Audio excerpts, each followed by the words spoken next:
Sais-tu d'où vient le microscope? C'est un pays où l'on parle néerlandais, patrie du peintre Van Gogh. Sa capitale est Amsterdam. Alors, tu as trouvé? Bravo! Ce sont les Pays-Bas. L'origine du microscope n'est pas certaine, mais Anthony van Leeuwenhoek, né en 1632, l'a amélioré de telle sorte qu'il a été le premier à observer l'invisible à l'œil nu. Anthony van Leeuwenhoek était pourtant un simple commerçant de tissus. Mais pourquoi donc cet homme avait-il besoin de grossir l'infiniment petit?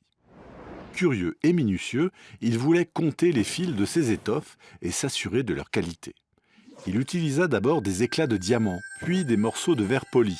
Sa petite lentille était fixée sur un support, lui-même percé d'un trou pour faire passer la lumière. Son outil permettait de grossir un objet 300 fois.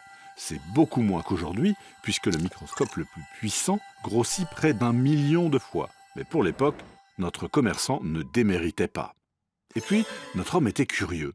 Il a utilisé son invention pour regarder des gouttes de pluie, des bactéries, des spermatozoïdes et même une cellule humaine en 1675. Un vrai scientifique en fait, cet Anthony.